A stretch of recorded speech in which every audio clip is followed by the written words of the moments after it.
Buenas pessoas, mais um podcast Docentes Livres. Estou aqui com meus amigos Marcelo Maurício e Everton Rocha e hoje a gente vai tratar de América Latina, isso. De novo, vamos falar de América Latina. Marcelo insistiu, chorou, eu e Everton resistiu, mas demos o braço a torcer, por assim dizer. No primeiro podcast nós falamos de uma forma mais ampla da América Latina, sobre identidade latino-americana, sobre política, geopolítica. Hoje vamos falar da parte cultural, para o deleite do professor Marcelo Maurício, conhecido como Vossa Marceleza. Antes de entrar mais nesse tema, eu queria convidar vocês a conhecer mais o Docentes Livres e conhecer o nosso grupo de estudo Direitos Humanos e América Latina. Daí porque essa série sobre o tema. Entre lá no nosso site, entre docenteslivres.com.br, entre no nosso Instagram, entre no nosso Facebook e conheçam-nos lá. No segundo momento, o Marcelo vai falar um pouco mais sobre o nosso Apoia-se, tá? Mas hoje eu queria convidar a vocês a começar o podcast de uma forma diferente, meus amigos. Eu separei aqui um poema do Pablo Neruda, né, o poeta chileno, cujo título é Pequena América. Nesse poema, a gente vê não só uma ode à América, uma ode à pessoa amada, né, e vê também as características do próprio poeta. Então, eu vou começar aqui, se me permitem, falar um pouco desse poema. Eu vou ler aqui o poema do Pablo Neruda. Então, vamos lá. Pequena América. Quando eu vejo a forma da América no mapa, amor, é a ti que eu vejo. As alturas do cobre em tua cabeça, os teus peitos, trigo e neve. A tua cintura delgada, velozes rios que palpitam, doces colinas e prados, e no fio do sul teus pés completam a sua geografia de ouro duplicado.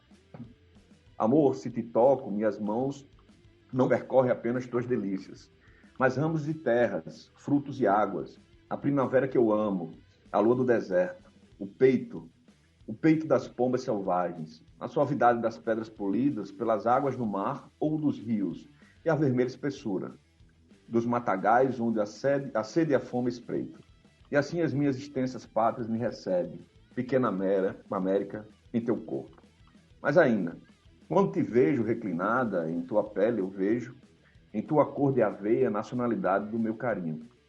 Porque dos teus ombros fita-me inundado de escuro suor, o cortador de cana de Cuba abraçadora, e através de tua garganta, pescadores que tiritam nas úmidas casas do litoral.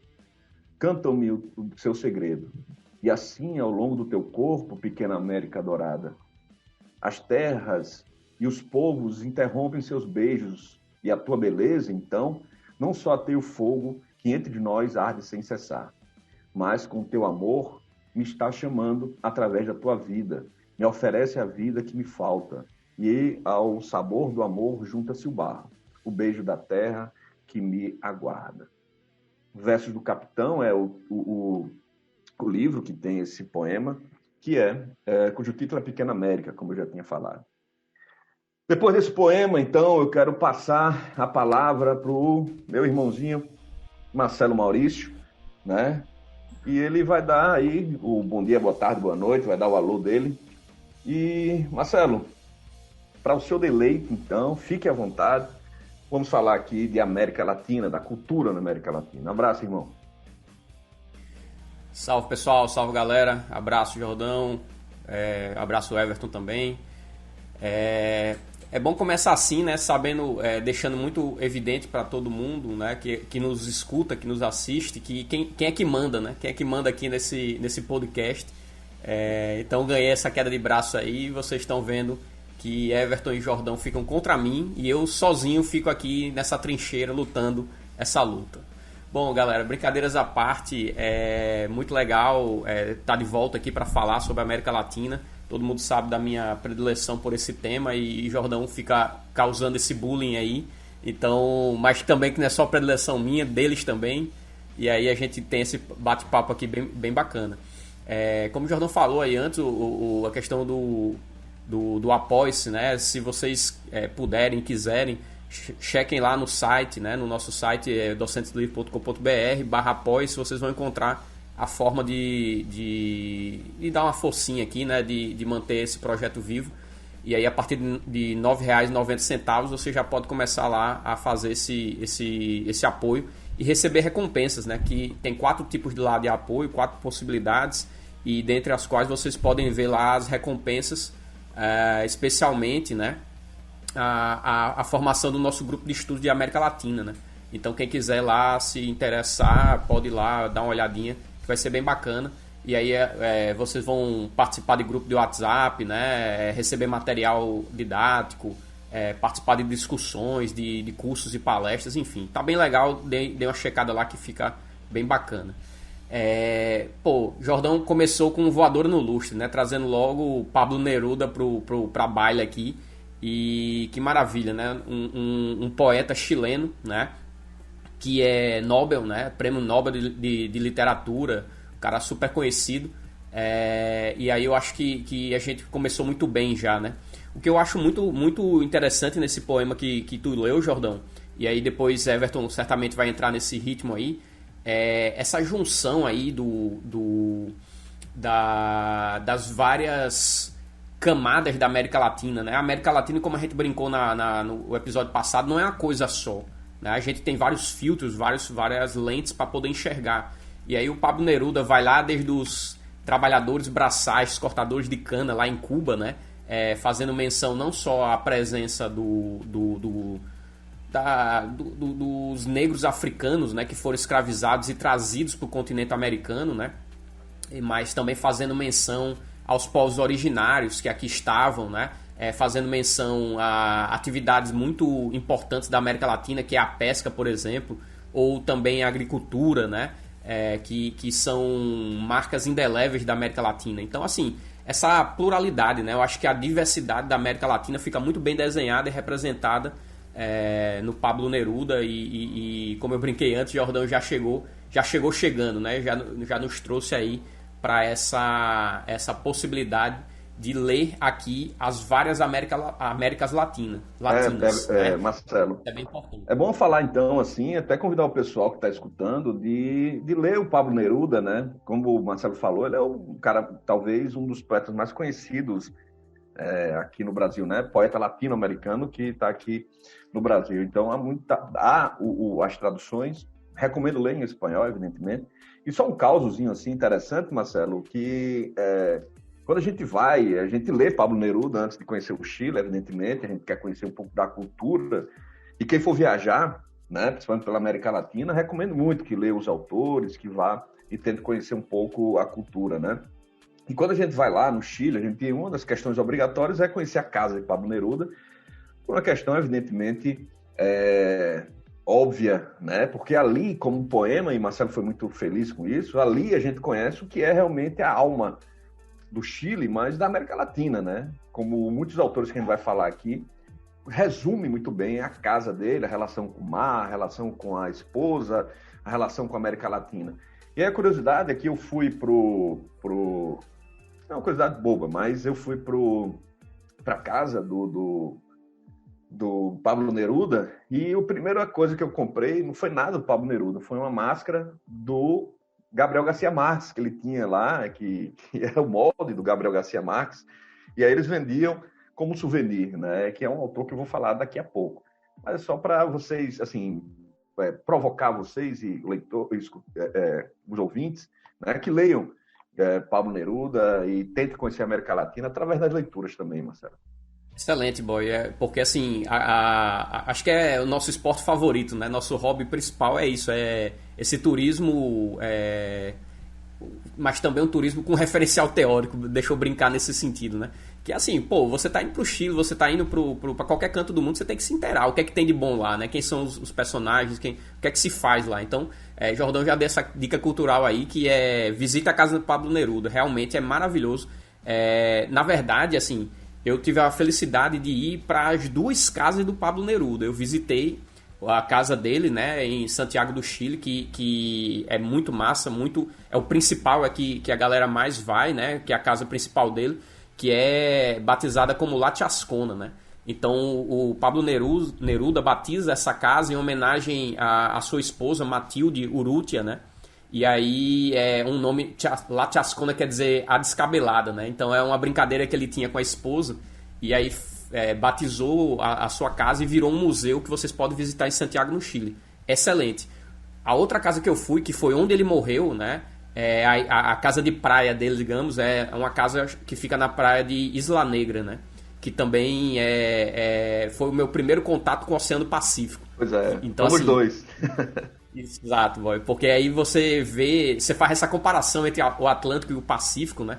E aí eu achei bem interessante, porque eu notei a areia, né, da praia mais escura, mais escurecida, mais vulcânica, digamos assim. Apesar do nome Oceano Pacífico, eu me surpreendi, porque no dia que eu visitei o Oceano Pacífico, ele não estava nada pacífico, tava as ondas quebrando. Everton ia adorar, porque a veia de surfista de Everton ia saltar, né? Então o mar bem revolto, assim, bem encaracolado, encrespado, digamos assim. E aí eu achei a casa da Isla Negra diferente que da casa do Santiago do Chile, né? Que é mais um museu formal, digamos assim, você tem mais referências à obra. O Museu da Isla Negra é um museu mais biográfico, assim, dos objetos de afeto do Neruda, o local de trabalho dele, né? Então é um museu com uma pegada diferente. Marcelo, só por curiosidade, vocês que não sabem, né, professor Everton, ele é um surfista radical, ele faz viagem para surfar em tsunami, né? Então, por isso que o Marcelo falou sobre isso. São calúnias. Eu acho que ele participou até daquele filme, né, Jordão? Como é o nome do filme? Que tem o Brad Pitt. Summer. Caçador de Aventura, um negócio assim. Caçador de Aventura. Pois é, rapaz. É engraçado, né? Vocês falando sobre essas questões. Eu tive a oportunidade de ir ao Chile, realmente, mas não... Uma das minhas curiosidades era ver o Pacífico também. Mas acabou que não deu tempo, né? Mas assim, eu fico me perguntando realmente como assim a América Latina realmente tem esses diversos ângulos, né? A gente tá falando da questão cultural, mas essa questão geográfica também, né? Tem os Andes, né? Tem a Amazônia, tem as praias, né?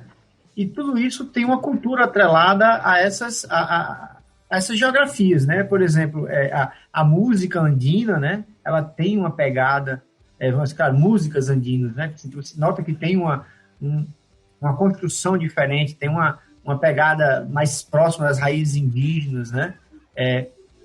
Como é que eu posso dizer? A música na Amazônia também aqui, que é uma coisa que vários países compartilham e que é uma coisa bacana. Não só a música, eu estava lembrando aqui também das lendas, né? Da mitologia, né? Do que a gente chama de folclore aqui, né? No Brasil, mas que participa de diversas dessas culturas, né? Dentro da Amazônia, ali tem o boto, né? Como é que eu posso dizer? Tem o curupira e várias imagens que são compartilhadas nessa região. Para mim, assim, como eu disse a vocês no podcast passado, esse processo é uma construção, né? Eu confesso que assim, as primeiras percepções que eu tive, por exemplo, em termos de literatura, né? De uma literatura latino-americana com mais clareza, não foi nem sequer assim, não foi lendo Machado de Assis, não foi lendo Olavo Bilac, não foi lendo José de Alencar, não foi, mas foi lendo Jorge Amado. Foi com Jorge Amado que eu senti uma perspectiva latino-americana, né? E quando eu li Gabriel Garcia Marques, eu senti que tinha alguma coisa ali em comum naquelas duas escritas, apesar delas terem muita coisa de diferente. Mas, assim, a forma como eles descrevem o lugar, as pessoas, né, é muito diferente, né? Porque quando você pega, por exemplo, um José de Alencar, Iracema, por exemplo, né? Na época que eu li, meu senso crítico ainda não tinha a profundidade necessária para desconstruir algumas coisas, eu via realmente com uma obra de exaltação aos povos indígenas, né? Mas depois eu percebi que não, que na realidade, pelo menos é a visão que eu tenho hoje, né? Que na realidade é um autor que está seguindo um movimento que é de origem, o nome, europeia, né? E que está buscando, de uma forma tanto quanto artificial, fazer o herói, né, nacional, que seria o índio e tal, quando na realidade é muito mais uma questão de um movimento cultural do que uma valorização, de fato, dessas raízes, né? Então, eu vejo uma diferença, vamos dizer assim, entre essas literaturas, né? O próprio Machado de Assis, que é um tremendo escritor, né? Muitos consideram o maior escritor brasileiro, que é negro, não é isso? Mas ele também tinha uma escrita que tinha uma pegada europeia muito forte, uma consciência europeia muito forte, né? No estilo, na construção.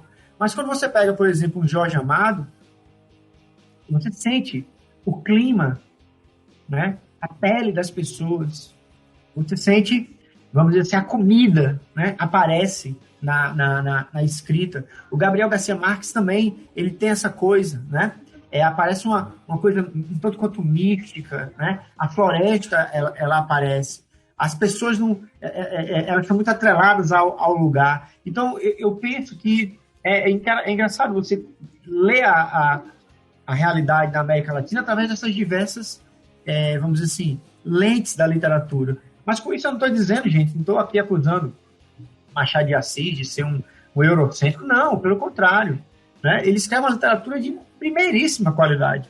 Mas a perspectiva que ele traz, né, é uma perspectiva, vamos dizer assim, que eu acho que é muito mais de uma consciência mais europeia no Brasil, de raízes europeias, mas ele é brasileiro, ele tem uma consciência brasileira, mas a ótica, né? E, assim, só para dar vamos dizer assim, uma referência, nós mesmos, como professores, por exemplo, professores de filosofia, muitas vezes a gente está, mesmo sendo filósofos ou professores brasileiros, muitas vezes a gente está falando da filosofia da Europa, não é? A gente está falando do Platão, está falando de Hegel, né?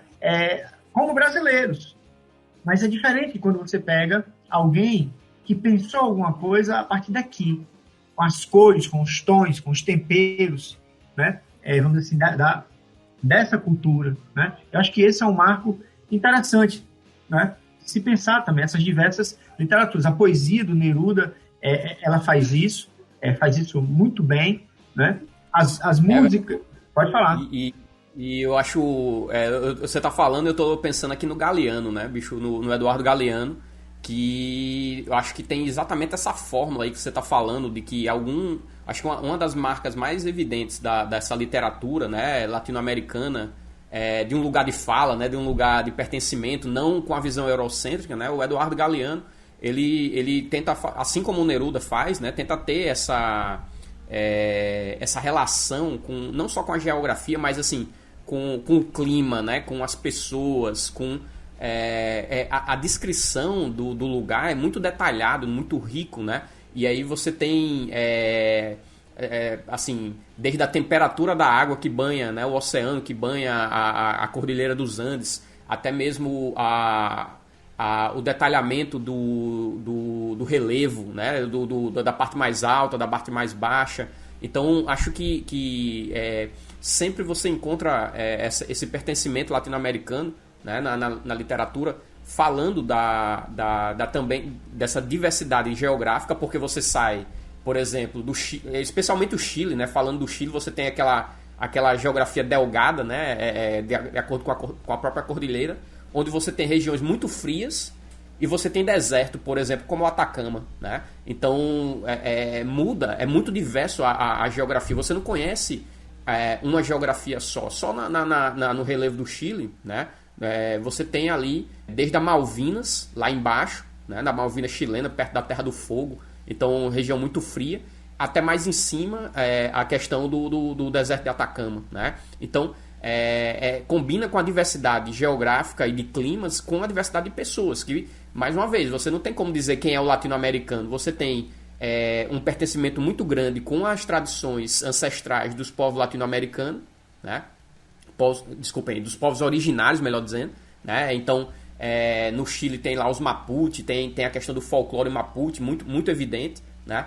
E também há esse recebimento, essa recepção da colonização europeia, juntando com os braços negros escravizados que vieram da África, né, para trabalhar na cana-de-açúcar, nas minas, né, para trabalhar na agricultura, e aí vai, né? Então, assim, é exatamente esse caldo todo, né, que a gente pode dizer, bom, essa literatura que tem uma impressão digital latino-americana. Não dá para reproduzir em canto nenhum do mundo, porque a gente percebe essa junção de fatores e todas as histórias têm lá esse personagem mais originário, mais indígena, né? Você tem os personagens que vêm da América, da Europa, para conhecer, para colonizar, para trazer o cristianismo muitas vezes, né? Então isso está muito presente no Neruda, está presente no Eduardo Galeano, e a gente percebe isso com muita facilidade, né? Isso. Pois é, Marcelo, eu acho vocês falando aí, eu queria rapidinho fazer algumas referências aqui e pedir desculpas aí se minha internet está muito ruim hoje, né, ao ouvinte, então se tiver qualquer problema é isso aí. Então, assim, eu estava lembrando muito do Gabriel Garcia Marques, que Everton falou, né, ele fez uma referência fantástica, eu acho que a comparação é muito feliz, né? E aí uma indicação, né? Eu assisti há pouco Cidades Invisíveis, né? Muito interessante, o do Netflix, né? Que é bem forte essa questão do folclore brasileiro, etc. Muito bem informado, enfim. Mas aí, só para corroborar, né? Eu acho que a gente não tem nem muito que discutir aqui. E a gente pega assim, um autor versátil como o Gabriel Garcia Marques, que ele tem escritos desde o jornalismo, como jornalista, né? E da forma como ele, jornalista, incorpora muito da questão da literatura. Eu gosto muito dos escritos jornalísticos dele, porque é divertidíssimo, né? E ele coloca isso.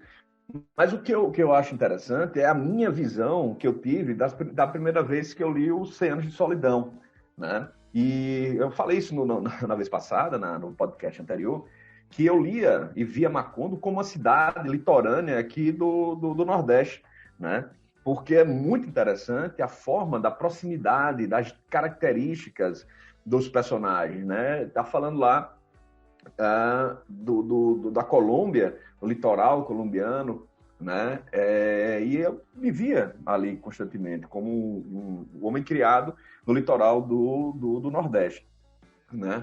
Então, é muito interessante porque a gente lê, vê cores, sente cheiros, percebe as diferenças, né? A gente vê literaturas realmente mais do frio, uma literatura mais litorânea, uma literatura mais do deserto mesmo, da cidade, a gente percebe o cosmopolitismo dentro desses autores, essa variedade, né? Que é muito, muito interessante. Então, para eu puxar aqui também um pouco, uma das grandes questões que a gente também escuta, né? Eu vejo as características também da música, para não ficar somente na literatura, e já provocando vocês também, a forma, né? Como a música latino-americana, a Everton entrou um pouco sobre isso, né? Mas a música mais folclórica, mas eu estou dizendo as músicas mais populares, ou músicas mais conhecidas, músicos mais conhecidos latino-americanos, eles também trazem essas características aos quais vocês colocaram, né? Eu lembro aqui, eu vou começar com ele, evidentemente, que para mim é um cantor referência, um compositor de referência, é referência para Chico Buarque também, que é o Silvio Rodrigues, né? E a gente vê as várias etapas da sua vida, né? O Silvio Rodrigues é um compositor e cantor cubano que participa ativamente da Revolução Cubana, e a gente vê o seu primeiro álbum, que é um álbum deles é um dos que eu mais gosto, que é Dias e Flores, que trata justamente da revolução em si mesma, né? Então você sente dentro da própria Revolução Cubana e você vê a exaltação de um certo amor à pátria naquele sentido, né? Mas aí você pega o Silvio Rodrigues mais velho, né? Cantando mais recentemente. Aí tem um disco que eu gosto bastante, chamado Mariposa, né? De 99. Um outro Silvio Rodrigues, sem perder lá a questão essencial que a gente está falando, do fio da meada latino-americana na batida, na musicalidade, né, nas questões das próprias letras, mas é um Silvio Rodrigues que se afasta um pouco desse Silvio Rodrigues político, né, não deixa de ser, mas afasta um pouco, e já entra nisso que a gente está falando aqui um pouco, do que é ser latino-americano, da exaltação não mais à Revolução Cubana, por assim dizer, mas sim a exaltação de ser latino-americano, e isso que o Neruda trouxe aí no primeiro momento, que vocês também falaram, né? O Jorge Amado tem muito disso, né? É da questão de uma ode ao amor, de uma ode à mulher, né? Então, acho super interessante essa reflexão, esse caminho que a gente está seguindo aqui. Pois é, acho que tem uma coisa que você abre quando você faz esse comentário, né? Sobre a questão da música, não só a questão da música, mas eu também vou focar um pouco agora na questão da música, que tem a ver com as ditaduras, cara. Como elas promoveram, vamos dizer assim, um levantamento, uma aceleração, né? Se bem que não somente temos apropriados, assim, funcionando como um catalisador da cultura latino-americana, nos seus mais diversos níveis, né? No teatro, na literatura, na música, mas na música isso é muito, vamos dizer assim, é muito forte, né? E para quem está nos ouvindo, não, o que ele quer dizer com isso? Eu quero dizer o seguinte, que foi um período no qual a América Latina ela se escutou muito, onde a música ela circulou muito, onde, vamos dizer assim, houve uma integração entre povos originários, pessoas de ascendência europeia, né? Pessoas de ascendência africana. Então, a gente começava a perceber aquilo que a gente discutiu da outra vez, que é essa síntese, né? Que a cultura promove desses povos com as mais diversas origens, né? E aí, a gente até conversamos também sobre isso anteriormente, mas acho que vale a pena ressaltar, né? Voltar um pouco a isso. Eu lembro, quando eu era criança, já estava, claro, muito, já tinha passado o auge, né? Mas eu lembro muito dos Secos e Molhados, né? E lembro da música, lembro da performance, e eu achei aquilo, cara, quando eu era criança, eu achava aquilo tão... Era uma coisa primitiva, tá entendendo? Tinha uma coisa meio terra ali, né? E ao mesmo tempo me chamava a atenção, porque eu era criança, mas eu percebi que aquele cara tinha alguma coisa diferente nele, percebe? Né? Tinha alguma coisa ali que ele conseguia reunir e passar para as pessoas, né?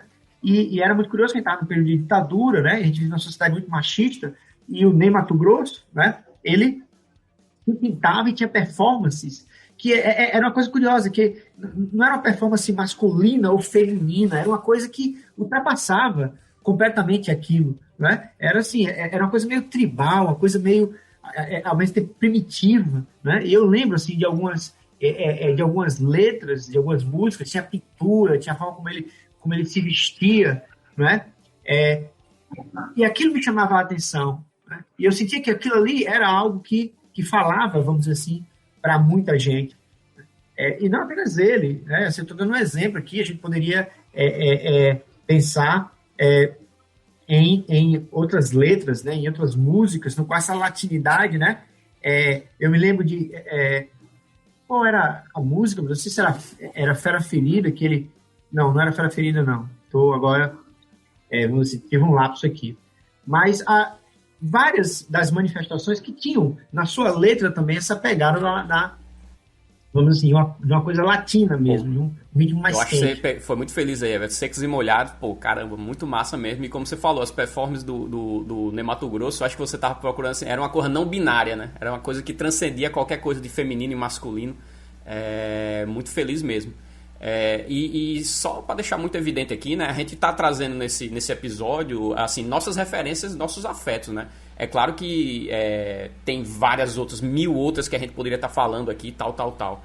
Mas eu acho que é importante frisar isso, assim, que são as nossas lentes, são as nossas referências, que eu espero aí que vocês estejam, quem estiver nos escutando, né, esteja apreciando aí algumas referências de literatura, de música, de filmes, né, do que a gente pode chamar dessa diversidade chamada América Latina.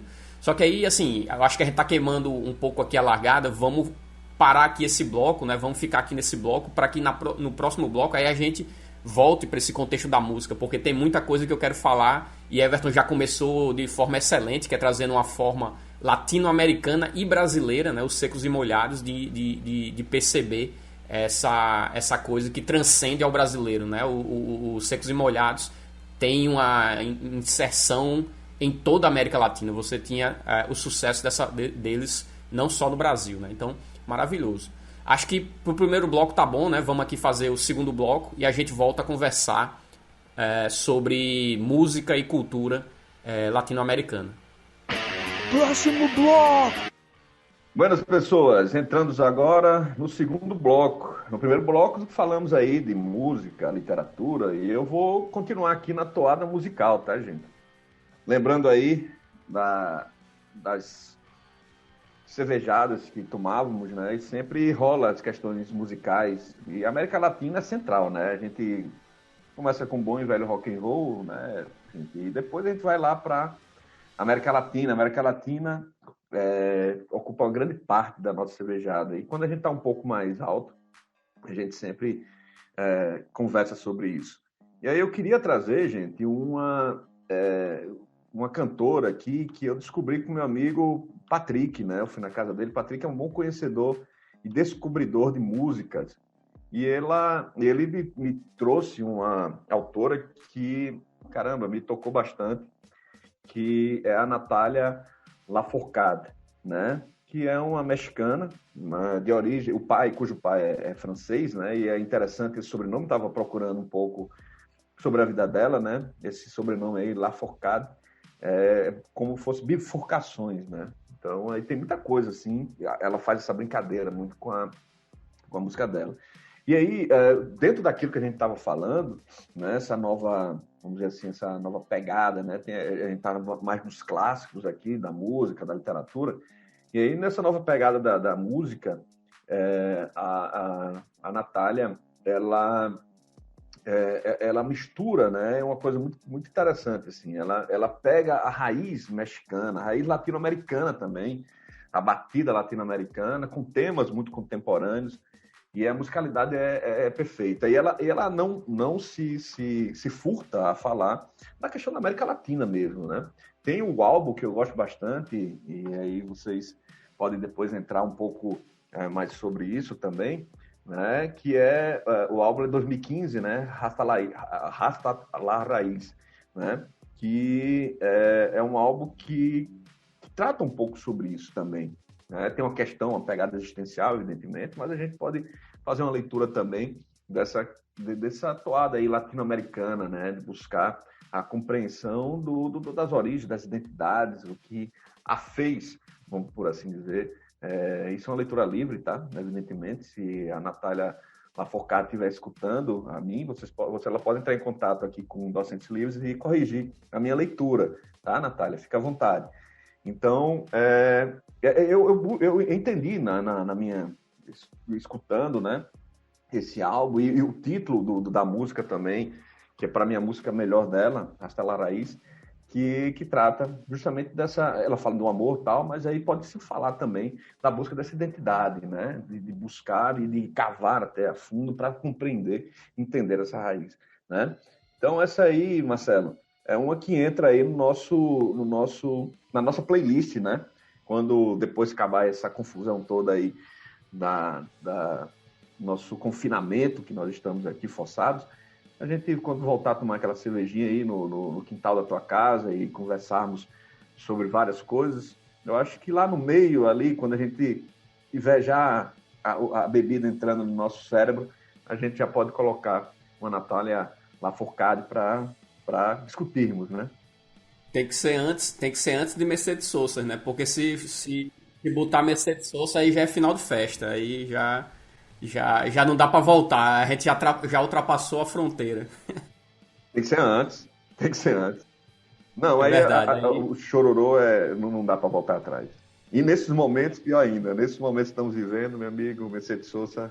É o momento dos abraços e dos lamentos e do choro e ranger de dentes, né? Não dá pra voltar. Total, bicho. A Natália, eu já tinha o grande Patrick Terramate, né? Que um abraço pra ele aí, é o nosso colega de todas as horas. Certamente ele tem um bom gosto musical tremendo. E aí essa inclusão que ele fez tá aí na nossa playlist oficial agora da latino-americana. E Everton, não sei se você percebeu, né? Jordão quis botar alguém da atualidade para ele não ser chamado de velho, sabe? Então assim, ele tá todo moderninho, tá todo querendo dizer que tá antenado com as últimas músicas latino-americanas. Então eu percebi isso aí, não sei se você notou também. Ele não quis ir muito atrás, né? Ele deixou esse papel para mim, que sabe que eu vou ter que fazer isso, né? E eu acho que isso aí foi malandragem dele. O que é que você acha disso aí? Só para você ver como moderno eu sou, vou fazer uma piada agora que pouca gente vai entender, né? Pô, sou jovem, né? Mexicanísio. Ele é um modernão. Pois é, cara. E Jordão querendo ser moderno, né? Eu não tenho esse medo. Eu gosto de que todo mundo saiba que minha alma é um ancião, né? É a alma de ancião. Então, cara, é assim, de música latino-americana, bicho, aí a parada ficou séria agora, porque realmente foi uma desses primeiros contatos que eu tive, né, com a cultura mais sul-americana e América Central também, foi por via da música. É claro que, como eu disse, nosso esporte preferido é viajar, né, conhecer e ter essa imersão cultural. Mas, assim, antes mesmo das minhas viagens, eu já escutava muito, né, alguns cantores e cantoras que são latino-americanos. E desde então, melhor dizendo, eu me apaixonei, né, pelo o que é conhecido na América do Sul como novo cancioneiro, né, ou novo cancioneiro. Então, assim, é um movimento muito interessante que quem quer conhecer a fundo, inclusive a parte histórica, né, da América do Sul, especialmente ali Chile, Uruguai, Paraguai, Argentina, eu recomendo que tenha contato com esses cantores e cantoras, compositores e compositoras que são dessa matriz, né, do novo cancioneiro latino-americano, que é uma matriz que tem tudo a ver com as ditaduras militares, como o Everton sempre gosta de lembrar, né, que a opressão das liberdades mais fundamentais no contexto da ditadura militar e, evidentemente, o risco à vida, né, que se tinha ali, juntou muita gente boa, né, juntou muita gente que buscava a liberdade. Então, aqui no Brasil, a gente sabe, Caetano Veloso, Gilberto Gil, né, Chico Buarque, mas também na América, nos outros países da América Latina, você tem esse movimento do novo cancioneiro, né, que evidentemente não é só da ditadura militar, ele vai mais para trás também, mas que quando chega o contexto da ditadura militar, ele fica muito forte, muito unido, e eu acho que a principal representante aí é a Mercedes Sosa, sem sombra de dúvida, que aí é a minha favorita, né? Todo mundo sabe, quem me conhece sabe o quanto eu gosto da Mercedes Sosa. Só que antes de chegar nela, né, eu diria assim, a Mercedes Sosa não vem do nada. Então, até antes, lá nos 1910, 1915, década de 20, né, você tem pessoas que têm essa tradição, que é, por exemplo, a Violeta Parra, né, que tem uma chilena, né, muito importante. A gente tá cheio de chilenos e chilenas hoje, mas muito importante a Violeta Parra, que é uma artista não só da música, mas também artista plástica, né? Ela fazia tapeçarias lindas. Então a Violeta Parra, eu diria assim, é bom começar por duas pessoas, Violeta Parra e Atahualpa Yupanqui, né? Que são duas aí, Marcelo, a gente pode dizer que os dois são os artistas, né? E pode dizer o nome artista com A maiúsculo aí, né? A Violeta Parra é completa, né? E o Punk é a referência máxima, acredito eu, de todos esses que você vai falar aí. Muito, muito bem lembrado, cara. E eu diria assim, Jordão, eu tô colocando esses dois na mesma prateleira, por quê? Por causa da matriz dos dois, que teve um papel, claro, Atahualpa Yupanqui na Argentina, né? Na Argentina, e a Violeta Parra no Chile. Que foi assim, esse novo cancioneiro significa o quê? É uma espécie de recompilação do folclore, né, desses países, e um folclore muito ligado às origens dos povos, à questão dos povos originários. Então, você tem ali muito forte músicas que eram músicas de niná, de canções antigas, né, da tradição desses países. E tanto a Violeta Parra quanto a Atahualpa Yupanqui, eles fazem uma recompilação dessas músicas e traz de volta, né, digamos assim, pro século XX, essas músicas. Então você tem músicas muito poderosas ali, né, e folclóricas, que esses dois tentam levar pro século XX. Então a Violeta Parra, especialmente, ela tem músicas que lidam com os mais diversos temas, evidentemente, desde os temas mais românticos, mas também temas de restabelecer a terra do povo indígena, né? Então, assim, temas que são fortíssimos, como, por exemplo, o movimento obreiro chileno, né? Então, assim, ela busca, e o Atahualpa Yupanqui faz o mesmo na Argentina, que é buscar o quê? A proteção dos vulneráveis. Então, assim, são músicas que têm tudo a ver com direitos humanos. Direitos humanos que, tanto da questão da reforma agrária, tanto da questão do acesso à terra, da proteção dos direitos sociais, trabalhistas, e também das liberdades, que no momento da ditadura militar todas essas liberdades foram cesseadas, né? Então é muito importante ver esses dois. Eu chamo a atenção para a Violeta Parra porque, como o Jordão falou, né, é interdisciplinar, digamos assim, é multifocada. A Violeta Parra, não sei se vocês sabiam, cara, que ela foi a primeira de qualquer gênero, tanto do sexo masculino e do feminino, né? Foi a primeira pessoa latino-americana a ter uma exposição individual no Museu do Louvre, em Paris, né? Então ela teve uma exposição só pra ela no Louvre, cara. E foi a primeira pessoa latino-americana a ter isso. Então ela tem... Interessante, Marcelo. Desculpa, fala. Não, tô dizendo assim, ela tem quadro, ela pinta, ela é pintora, ela tem tapeçaria, ela fazia tapeçaria, né? Então, assim, as obras dela são as mais diversas possíveis. Não, eu acho muito legal isso aí que você falou, vamos dizer assim, a retomada, né? E de épocas e épocas acontece isso, né?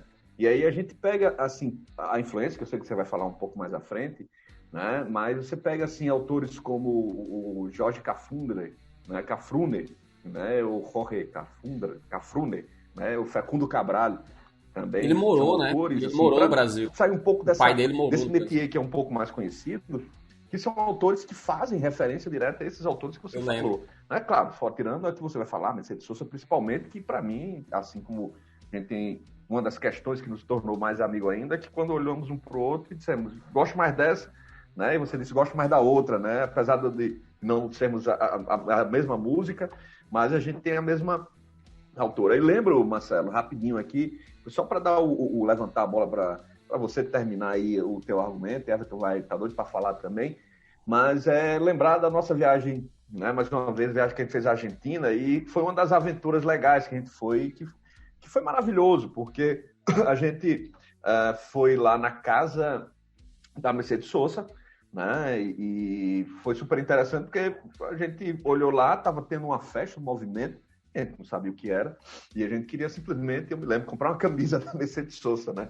Então, não, vamos olhar lá, tal, que a gente sabia que não tinha exposições e tal. E a gente terminou conhecendo o neto da Mercedes Sosa.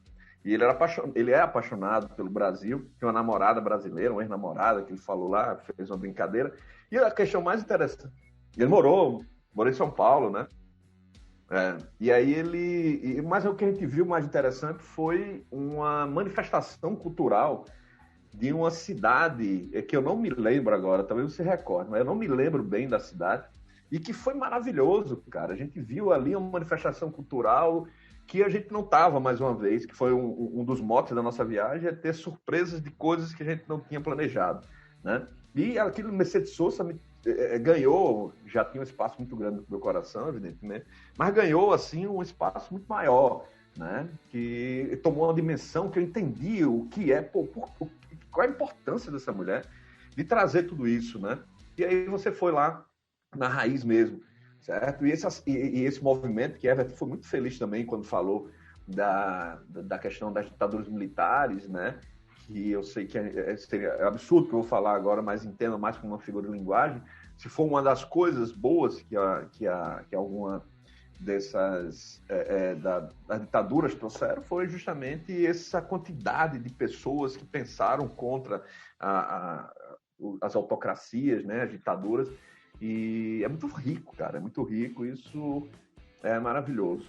Cara, essa parte da viagem, Jordão, eu não sei se você lembra, foi um dos melhores dias mesmo, porque a gente tava no bairro de Santelmo, uma chuva de torar, a gente se molhou umas 5 vezes no mesmo dia, né? Chuva grande, a gente foi pra feira de Santelmo num domingo, né? E encontramos lá o Instituto Mercedes Sosa, no bairro de Santelmo. E a gente chegou lá, era um carnaval era uma amostra do carnaval que se faz numa província, acho que é uma das menores províncias e mais ao norte, né, da Argentina, que é a província de Jujuy, né?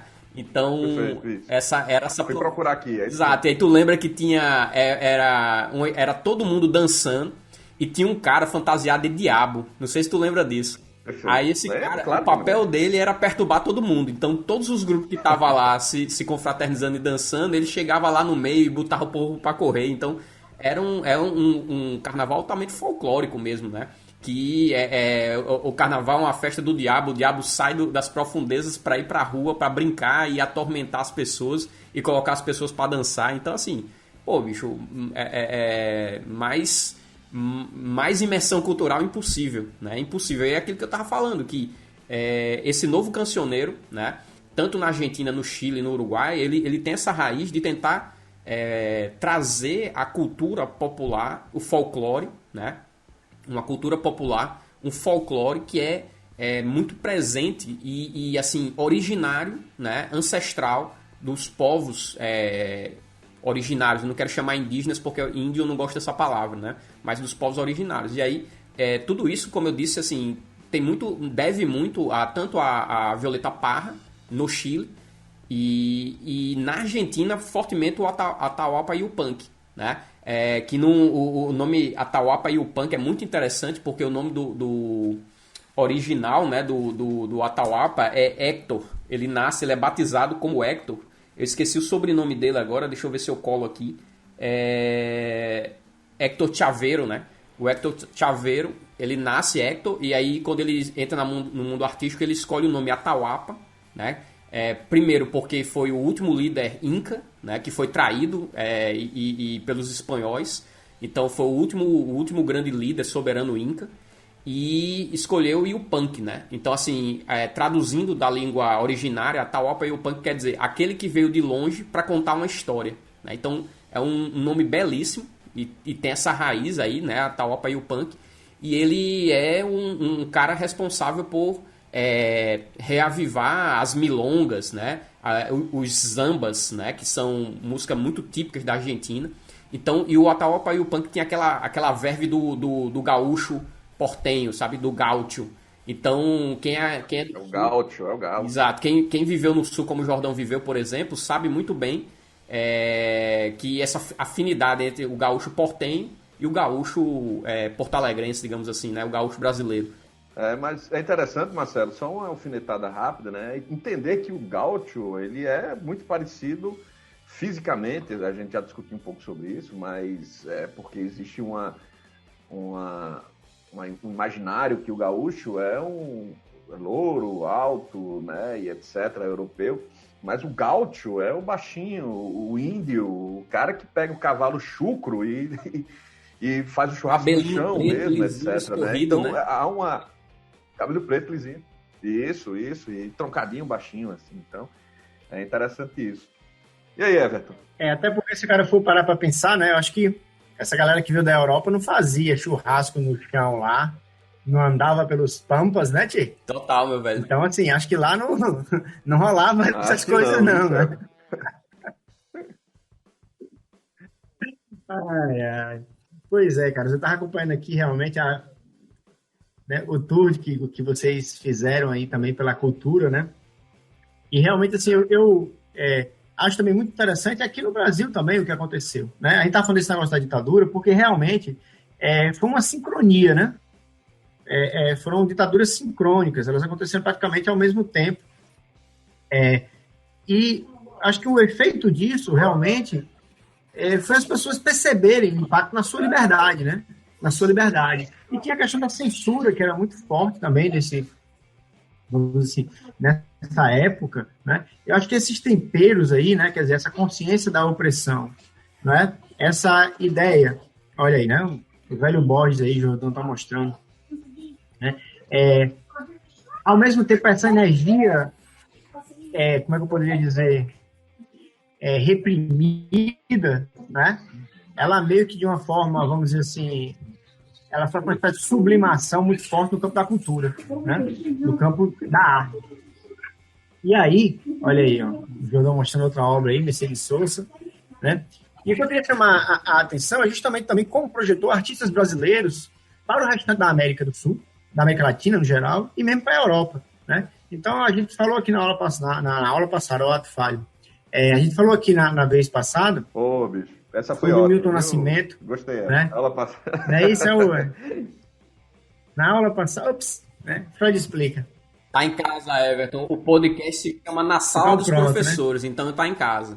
E aí, assim, o que é interessante de se perceber, né, é que aqueles festivais que ocorreram, né, eles trouxeram essa identidade também dentro da música. Né? A gente falou aqui na vez passada sobre Milton Nascimento cantando, por exemplo, sei lá, Coração de Estudante. Né? É uma música que puxa, né, a Canção da América, né, que é uma das que mais... Assim, pronto, é uma que quando eu bebia, né, agora eu não bebo mais, mas quando eu bebia, era uma das que eu não podia escutar depois de 6 cervejas, porque realmente a lágrima descia. Era. Né? Eu me lembro que tem uma passagem assim que é muito vibrante, né? Como é que dizia? Não? O artista deve ir aonde o povo está. Né? Se bem que agora eu não tenho certeza se é dessa música especificamente. Né? Agora... Minha memória hoje não está das melhores, não. Esse é o motivo pelo qual você pode beber, né? Vamos dizer claro aqui, porque... É verdade, exatamente. Acho que você tem abusado um pouco já. Já estava afetando o cérebro. É a falta de café. Se eu tivesse tomado café... Eu acho que também é a ausência de café. Exatamente, a ausência de café. O chá de hibisco dele não bateu ainda. Não bateu ainda. Né? Mas, de qualquer forma, mas essa passagem, né? E realmente eu não confirmo agora se é dessa música ou não, mas que diz, o artista deve ir aonde o povo está. Isso fala um pouco sobre o espírito dessa época, o espírito, vamos dizer assim, da arte nesse período. Né? Porque a gente sabe que também tem uma música latino-americana, que é uma música dançante, que é a música dos corpos, que é uma música, vamos dizer assim, quente, tropical, né? Que se expressa através dos movimentos, de uma certa liberdade, de uma certa expansividade, que é muito percebida na América Latina. Mas essa outra forma de, vamos dizer assim, de expressão artística, ela trata muito mais, então, desses conflitos, dessas, vamos dizer assim, dessas dificuldades e da consciência que estava sendo construída. Né? Eu falo de Milton porque realmente ele é alguém que, com a voz dele, né, tem uma coisa assim que traz uma consciência latino-americana. Né? Só para falar aqui, Everton, rapidinho, o coração, a Canção da América é aquele amigo é coisa para se guardar. Do lado esquerdo. Esse é dos Bailes da Vida, né? Verdade, dos Bailes da Vida, do Clube da Esquina. Vai falar sobre o artista enfiando e por tá. E o que você colocou, né, Canção para América, é justamente interessante a puxada, né, nesse sentido da amizade, né, que se coloca, porque eu acho que é muito interessante, a gente já falou um pouco sobre isso, mas é um momento muito doloroso, né, de que aqui o Milton Nascimento, eu acho que ele traz uma questão da união, assim, estamos todos sobre o mesmo aspecto, e a ideia da saudade que está ali, né, então é uma canção que não é só para os exilados brasileiros, mas é uma canção para os latino-americanos que estão no momento dificílimo, né, e ele vai fazer vamos dizer, essa música, né, trazendo justamente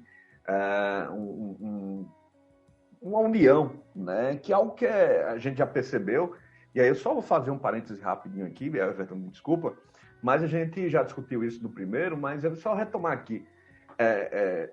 Como é interessante que como a gente se afastou pós isso, né? Pós as ditaduras, né? E parece que cada país, a Latinoamérica, o Brasil especificamente, vou falar aqui, uma autocrítica como brasileiro, a gente se afastou um pouco mais da América Latina. E é muito interessante que existe aí, fica dentro das universidades, parece que somente as universidades se interessaram nisso, o que é horrível, né? Que não se popularizou, as nossas identidades comuns, né?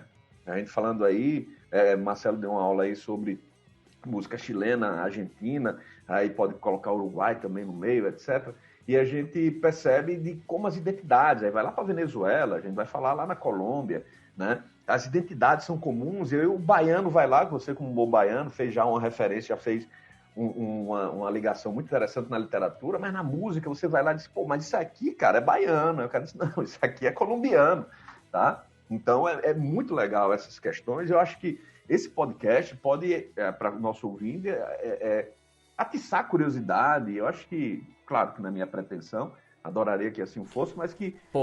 muito massa, bicho, que vocês colocaram agora, porque eu estou pensando aqui no meu brainstorm, né? Eu acho que, além dessa questão da liberdade, né? Tentar fugir da opressão das ditaduras militares, né? Que isso fica bem evidente nesse contexto que vocês pintaram aí. Outra coisa que eu acho que compõe esse caldeirão cultural, esse caldo aí, é a defesa dos vulneráveis. Então, assim, como é dito, como é sabido, né? As ditaduras militares, do ponto de vista dos direitos e liberdades civis, foram horríveis, né? Porque era exatamente a negação disso, qualquer tipo de cerceamento de liberdade. E do ponto de vista econômico, foi outro desastre, né? Eu acho que Everton vai saber falar até melhor do que eu no que se refere. Porque não que antes das ditaduras a América Latina fosse uma terra de riqueza. Não estou dizendo isso. Mas as desigualdades sociais, depois das ditaduras militares, viraram abismos, né? Verdadeiros abismos entre os mais ricos e os mais pobres. Então, uma dessas marcas desse novo cancioneiro que eu já me referi aqui, além dessa questão da briga pelas liberdades, mas também pela justiça social. Acho que fica muito evidente nesses movimentos sociais, culturais e artísticos essa busca pela redução, né? Pela redução das desigualdades sociais. Eu estou lembrando aqui porque, por exemplo, o mesmo Atahualpa Yupanqui, ele tinha um apego muito forte, exatamente por essa matriz que ele tem de gaúcho portenho, né? Do gaúcho portenho, do campo, homem do campo. Então ele tinha uma conexão muito forte com os movimentos campesinos, né? Com os movimentos de luta pela terra. Então, nas músicas do Atahualpa Yupanqui é muito evidente esse tema, né? Esse tema que é recorrente de proteger os vulneráveis. Então, assim, ele defende em várias músicas. Tem uma música dele que eu me arrepio sempre que eu escuto, Preguntitas a Deus. Então, assim, ele faz perguntas a Deus, dizendo assim, Deus, por que permite-se isso, né? Então, ele diz assim, por que o dinheiro do patrão tem sempre o sangue do trabalhador? Né? Por que o ouro do patrão tem o sangue do trabalhador? Por que o homem do campo morre no campo de picada de cobra, por exemplo, sem nenhuma proteção, né? Por que então, assim, ele tem esse pertencimento também ao movimento campesino da agricultura, da exploração da mão de obra na agricultura, no campo, né? na pecuária também. Então, isso é uma marca que o Atahualpa Yupanqui nos traz. E que a Mercedes Sosa herda, depois que o Atahualpa morre, a Mercedes Sosa assume esse grande papel. E o que eu acho bem interessante na Mercedes Sosa, e é o motivo da minha admiração, é a conexão que ela tem com o movimento operário. Aí já não mais o campesinato, que ela também tem esse olhar para o campesinato. Não estou dizendo que uma coisa exclui a outra, mas que ela dá uma atualizada trazendo também para o movimento industrial. Então ela fala muito dos movimentos que lidam, por exemplo, com as indústrias da cana, que pega a cana-de-açúcar e produz açúcar, produz outros derivados de cana, né? Então ela se preocupa muito, até porque ela nasce em São Miguel de Tucumã, que é uma cidade bastante industrial, né? Já bastante industrial. Então a Mercedes Sosa também tem essa preocupação. E aí eu diria, esse movimento de liberdade junto com justiça social, que é o quê? A luta pela terra, né? Reforma agrária. Então você tem o movimento dos campesinos. Tem uma música que a Mercedes Sosa interpreta, a música não é dela, mas ela interpreta, que é uma música chamada Quando Tenga la Tierra, né? Ou seja, quando os campesinos e os índios, os movimentos originários, tenham de volta a terra, o que é que eles farão? Aí ela vai dizer, vai ser uma festa, eles vão dançar em torno da fogueira, eles vão olhar para a lua cheia, eles vão olhar para o céu estrelado, né? Então, assim, é o que eles mais querem, né? Então, do Herme Negrito, né? Exato. Perfeito, Jordão, que é uma perfeita síntese do que eu tô falando aqui, que Dorme Negrito é uma música de folclore, que o Atahualpa Yupanqui, essa história é linda, pô, ele conta, ele dizendo, essa música eu escutei uma senhora do campo Porque ele fazia viagens, ele pegava o cavalo e ia pro campo. E aí dormia onde dava pra dormir, comia onde dava pra comer. E aí ele pediu pouso, né? Ele pediu pousada numa casa de fazendeiros, né? De agricultores. Esses agricultores receberam ele por uma noite. E à noite a mãe cantava pro filho: dorme, dorme, negrito, né? Dorme, dorme, porque tua mãe tá no campo, a tua mãe saiu para trabalhar, e quando ela voltar ela vai trazer uvas, ela vai trazer carne de porco, ela vai trazer... Exato, bicho. Então assim, o menino não conseguia dormir porque tava com fome, né? Então quem consegue dormir com fome? E aí a mulher que cantava essa música dizia: olha, durma, porque quando você acordar vai ter comida, né? Então assim, isso mostra toda a dificuldade, a vulnerabilidade do trabalhador do campo. Então o Ataopa Yupanqui pegou essa música de ouvido, musicou, colocou no mainstream, e aí depois a Mercedes Sosa pega essa música e explode com essa música, exatamente mostrando assim o quão sofredor é o trabalhador do campo, mas também o trabalhador da cidade, né? Então assim, essa música realmente é de arrepiar, Jordão, porque aí ela, no meio da música, ela diz: olha, ela vai pro campo trabalhar, e ela vai doente, ela vai enferma, ela vai com febre. Então assim, faça chuva, faça sol, ela vai, trabalha e traz para você o quê? A uva, a carne, né? Traz o brinquedo para você. Então assim, a mãe só vai pro campo deixando seu filho para trás para quê? Para trazer o sustento da casa, né? E mostra uma coisa maravilhosa também, galera. Eu sei que eu me empolgo e tô falando demais já, mas assim, uma coisa maravilhosa que traz nesse novo cancioneiro é a força das mulheres, o protagonismo das mulheres, né? Então a mulher do campo, junto com o homem do campo, eles vão trabalhar de igual para igual, né? E evidentemente montar aí uma parceria, não é alguém acima de alguém, mas uma parceria. Então as mulheres são muito fortes, né? Nesse movimento do novo cancioneiro. Eu já disse aqui duas mulheres poderosíssimas, que são Violeta Parra e Mercedes Sosa, né? Além de outras tantas mais. Aí, assim, só para eu terminar minha fala, eu contar outra anedota que eu colecionei da biografia da Mercedes Sosa. As mulheres são tão fortes nessa cultura, né? Nesse contexto, que a Mercedes Sosa nasceu, e aí a mãe e o pai ficaram meio que brigando pelo nome. Tipo, qual vai ser o nome? Qual vai ser o nome? Qual vai ser o nome? Então a mãe disse: o nome da criança vai ser Marta. Né? Vai ser Marta, o nome da criança vai ser Marta. Então chegou pro pai da Mercedes Sosa: vá lá e registre ela como Marta. Aí no caminho, o irmão da Mercedes Sosa dizendo: meu pai nunca desafiava a minha mãe, mas nessa hora ele desafiou minha mãe. E chegou na hora do cartório e não registrou como Marta, registrou como Mercedes. Então o nome Mercedes está na certidão de nascimento de Mercedes Sosa. Mas quando ele voltou para casa e disse assim: olha, eu registrei como Mercedes, toda a família de Mercedes Sosa chamava ela de Marta, em obediência à mãe. Então, quando alguém chamava Mercedes Sosa de Mercedes, o nome dessa criança é Marta, né? E ficou como Marta. Então, apesar de estar na certidão de nascimento Mercedes, irmãos e irmãs, e o pai e a mãe chamavam ela de Marta, porque a mãe era essa grande matriarca, essa grande força, aquela pessoa que protagonizava na família da Mercedes Sosa. Então, são tradições de mulheres fortes, né? Assim como a América Latina tem essa história de mulheres fortes.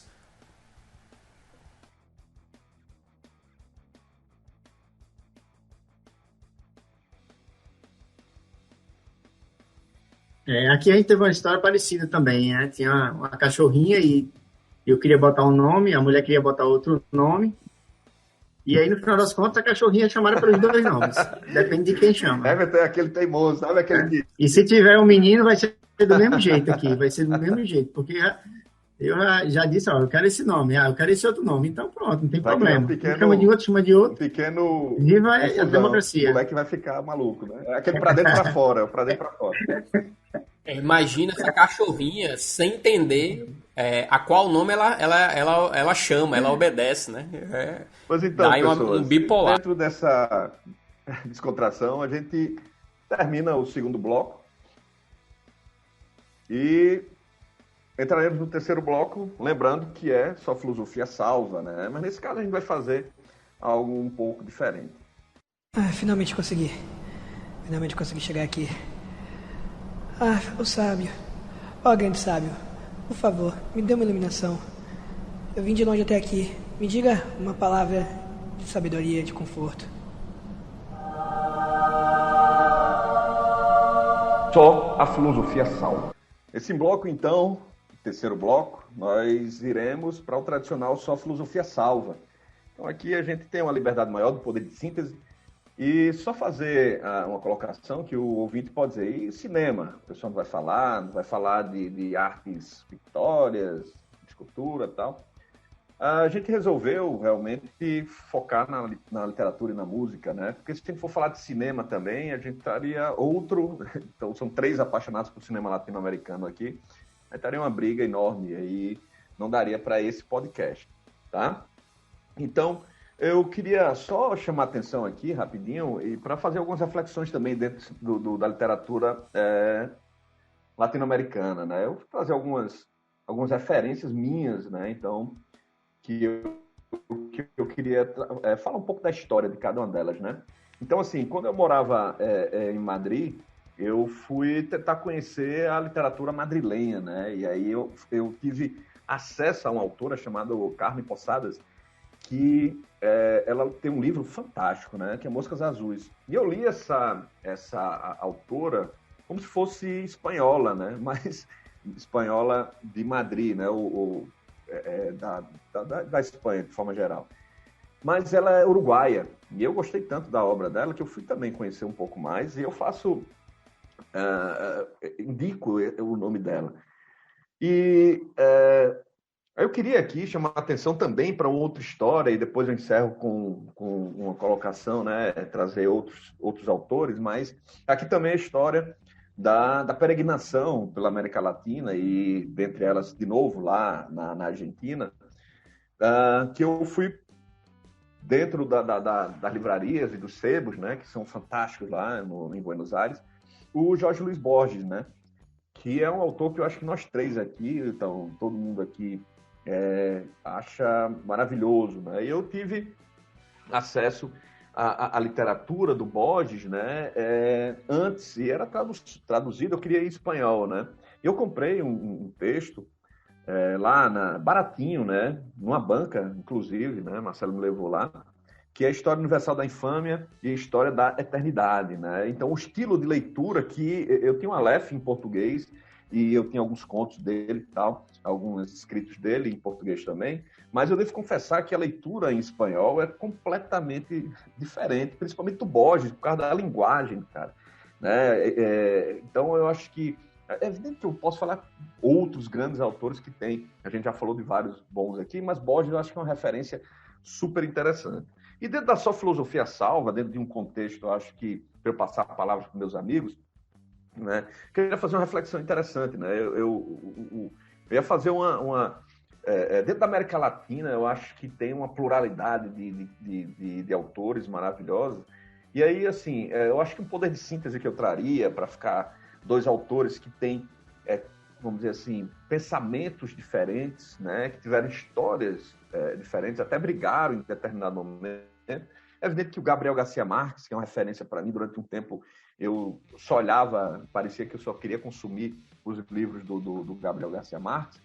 E aí, claro, ele é um comunista, nunca deixou de ser, um cara de esquerda, e escrevia nos seus escritos de jornalístico, né? Saiu uma coleção super interessante do Gabriel Garcia Marques, que é Reportagens Políticas, né? Saiu pela Record. Eu acho que vocês conseguem encontrar, e eu li bastante sobre isso, e é super interessante como ele ataca, como ele fala de Cuba, a época da Revolução Cubana, fala da questão da Argentina, do Chile, da Colômbia, enfim, do Brasil também, né, da época militar. E aí eu vou colocar uma contraposição a ele, um autor que eu gosto bastante.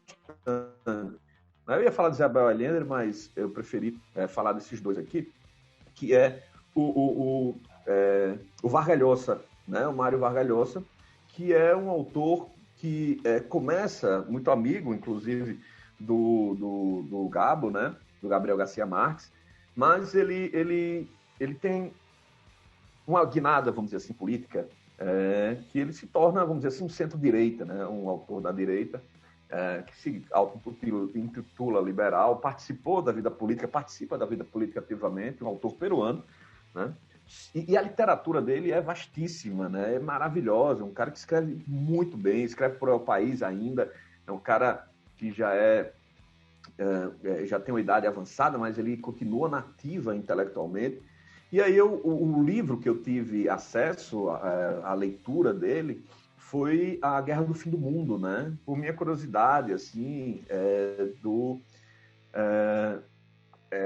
da história do Brasil, né? Da forma como ele olhava a questão da Guerra do Canudos, né? Da forma como ele via de forma surreal a Guerra do Canudos, né? Que é a Guerra do Fim do Mundo. Recomendo bastante, né? Ele tem outros textos que falam sobre isso, né? Ou que falam sobre o Brasil, tem alguns escritos, principalmente jornalísticos, né? Mas tem outros livros muito interessantes que eu também tive acesso à leitura, né? Que é um dos primeiros dele, né? Que é o Batismo de Fogo, que é um livro muito bom, muito interessante. E eu acho que tem um muito conhecido no Brasil, que foi uma tradução interessante, que é Travessuras da Menina Má. E todos eles têm uma questão muito forte de crítica política também, né? Como pano de fundo. Então, para ficar a filosofia salva, a síntese, né, da América Latina, a gente falou muito autores que tiveram uma recepção das ditaduras militares mais à esquerda, mais, vamos dizer assim, socialistas, comunistas ou centro-esquerda. Eu queria botar aqui o centro-direita também, que ele teve sua experiência marxista, mas ele rompeu com o marxismo e ele vai para também uma direita democrática, né? E tem uma literatura vastíssima, muito rica e muito interessante. Ele é aquela pedra no sapato de quem de esquerda, vamos dizer assim, não digo nem progressista, mas de esquerda, que tem um cunho mais marxista, etc. É porque ele escreve tão bem e fica difícil de refutar determinadas coisas que ele faz, né? Porque o cara é um grande intelectual. Então, para ficar nessas duas referências, né? Além do Borges, evidentemente, que é maravilhoso, que tem um nível de literatura, eu acho que um pouco mais rebuscada, fica aí com Gabo, que é um autor que eu gosto bastante, e Mário Vargas Llosa.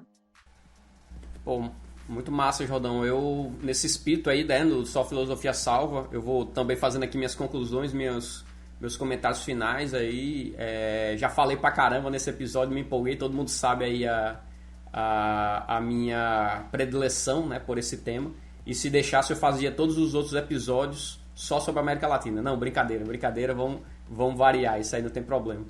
É o seguinte, eu acho que, até puxando o que o Jordão falou sobre o Jorge Luiz Borges, eu recomendei já no outro episódio e vou fazer a mesma recomendação de novo, que é o Alberto Manguel, né? Por que eu lembrei do Manguel, né, dentro do tema Jorge Luiz Borges? Porque o Jorge Luiz Borges, ele ficou cego, né, no final da sua vida. Eu acho que vocês devem lembrar aí da biografia do Borges, e ele adoeceu, né, ficou cego e tal. Então, o Alberto Manguel foi, na época, um adolescente, né? Ele frequentava a casa de Jorge Luiz Borges e era o cara que ficava lendo. Essa história é maravilhosa. Muito emocionante, né? Assim, um adolescente tem que ser um adolescente muito diferente, né? Para trocar sua adolescência, né? Os hormônios na cabeça.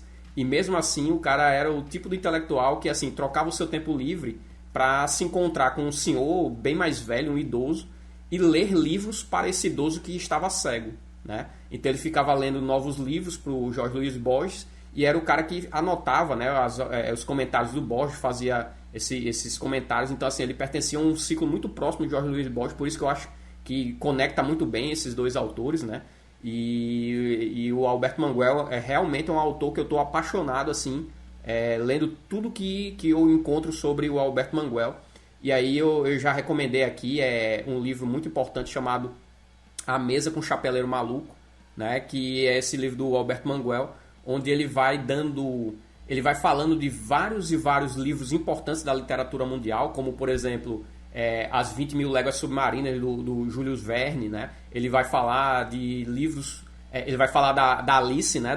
Alice no País das Maravilhas, e vai dando chave de leitura. Ele vai dizendo assim, lê esse livro sobre esse aspecto, né? Que aí vai mudar o livro para você, tal.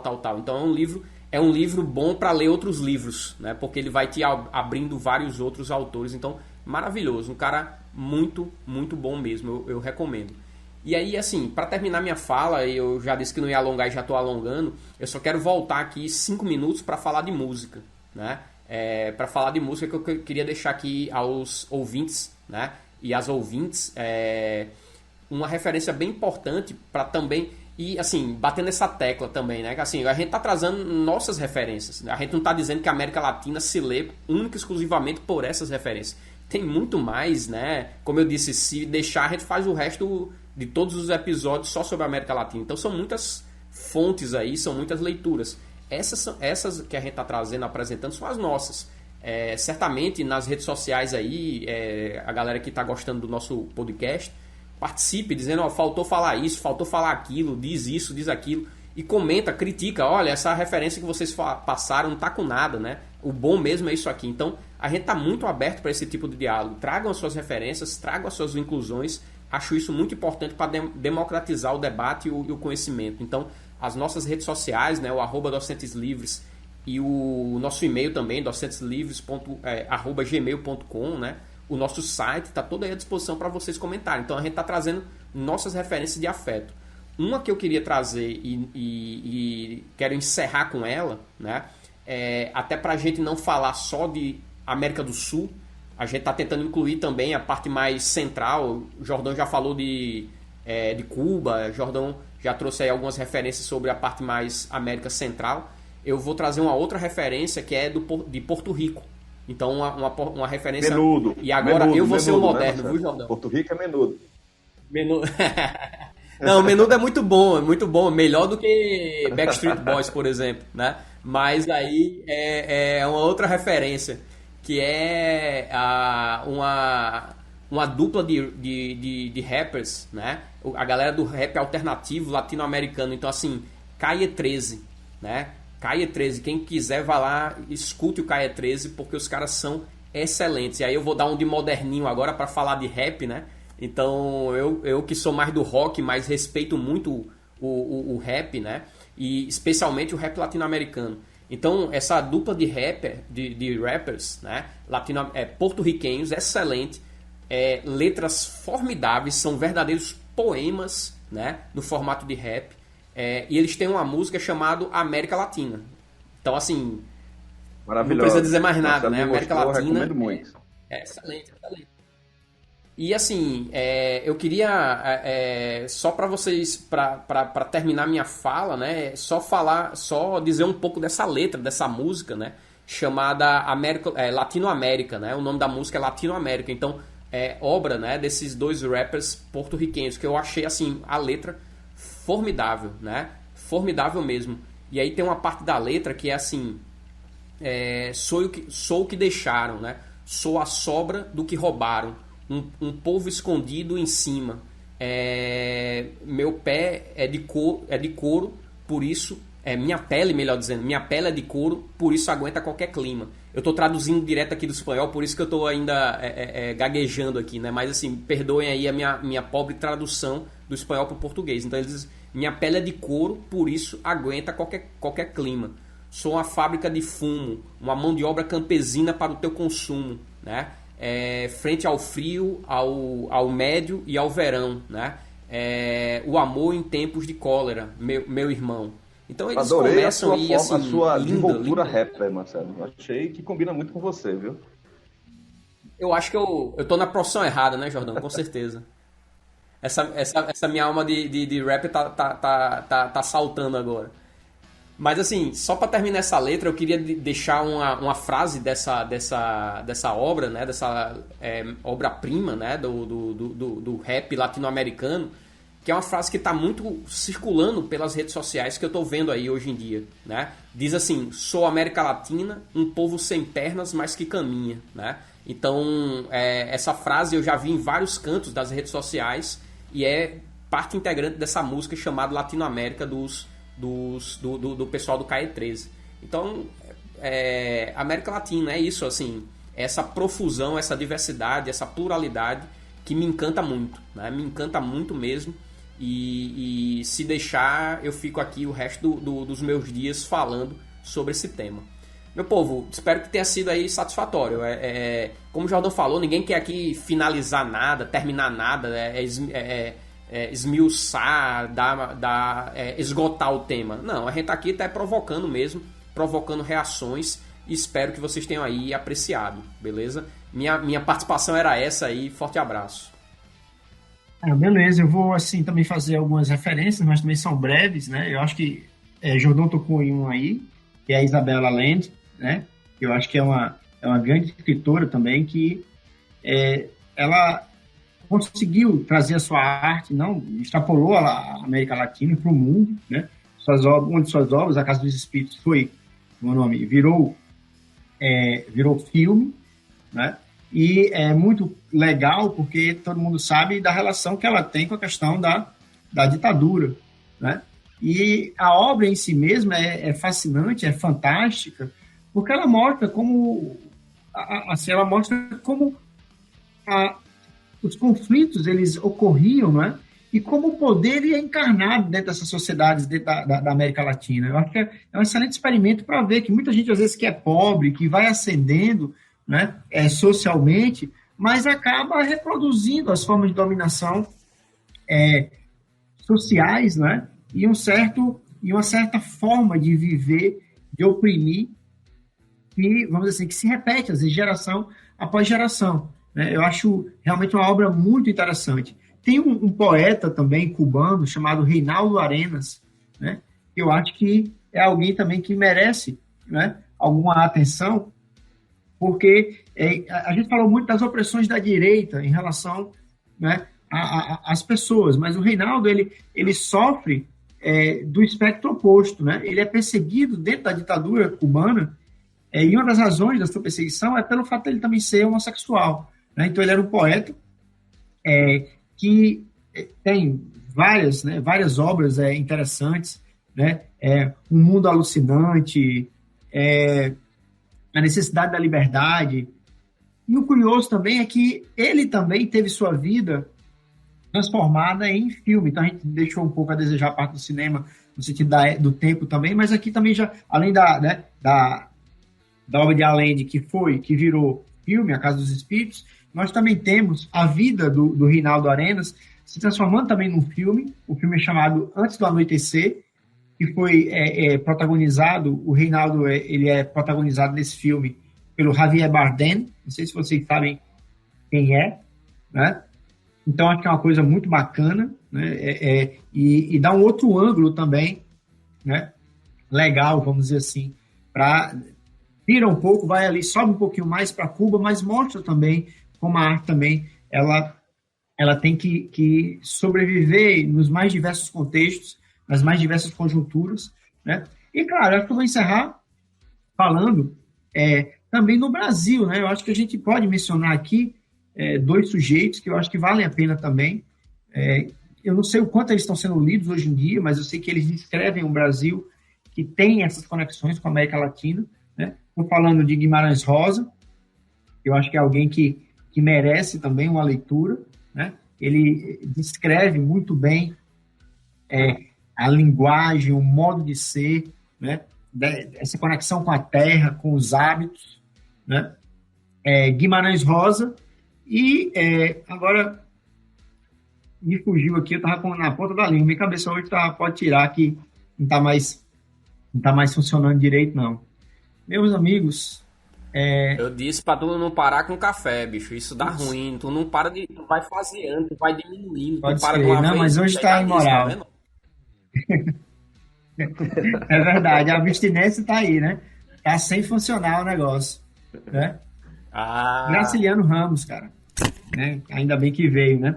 E o Graciliano Ramos também.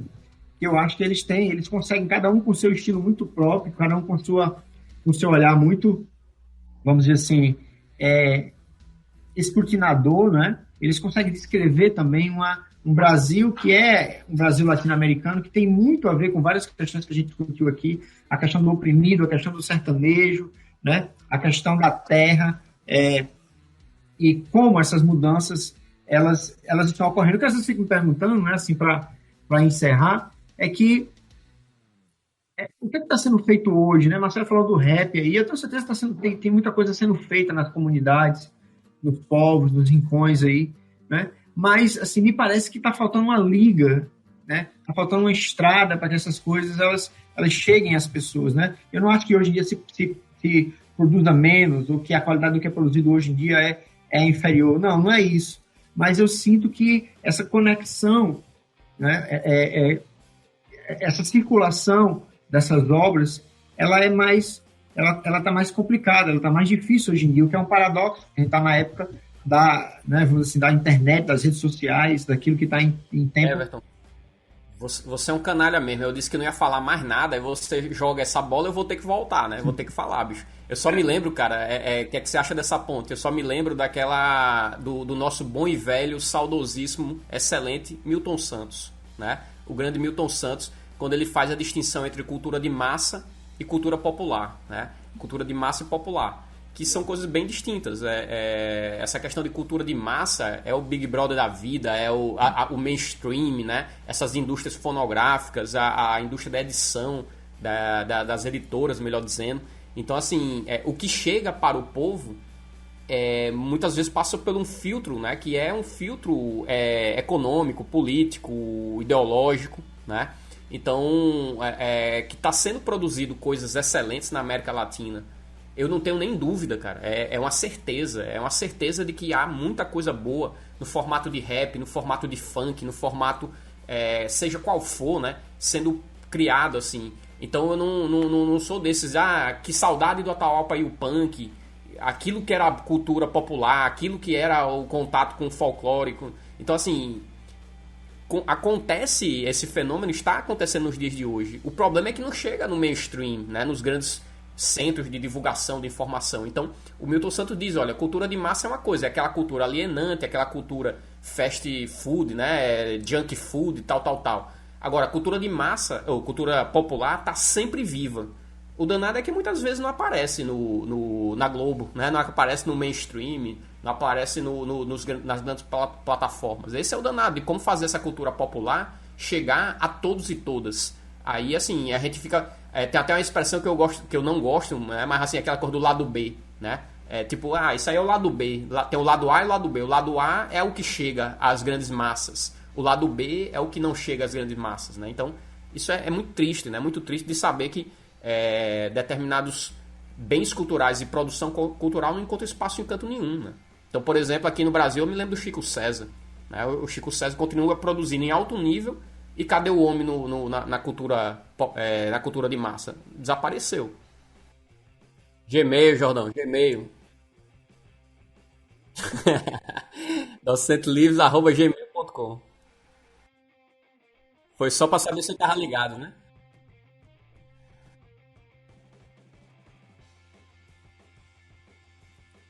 Eu concordo plenamente. Isso é verdadeiro na música, isso é verdadeiro nas artes em geral, com certeza. Né? É um desafio, né? Criar essas pontes para conectar essas diversas manifestações aí, culturais na América Latina, com certeza é um desafio. Mas a parte boa é que tem toda uma estrutura aí que pode servir de base para esse desafio, e são não só as redes sociais, mas também a internet de modo geral, né? Com certeza tem muita coisa sendo feita hoje em dia e que está aí, né? Talvez sejam só as trilhas que precisem ser construídas ainda, né? E eu acho que hoje, né, isso foi feito aqui, né? Construímos algumas trilhas que permitem as conexões, então, com vários desses autores, né? Dito isso, eu só queria dar um recado para Leonardo Padura, se estiver escutando aqui, perdoe Marcelo que ele não falou de você, mas ele também é referência aqui, nossa, né? Um grande escritor cubano, tem uma tetralogia muito fantástica, né? E que todos podem procurar aí depois.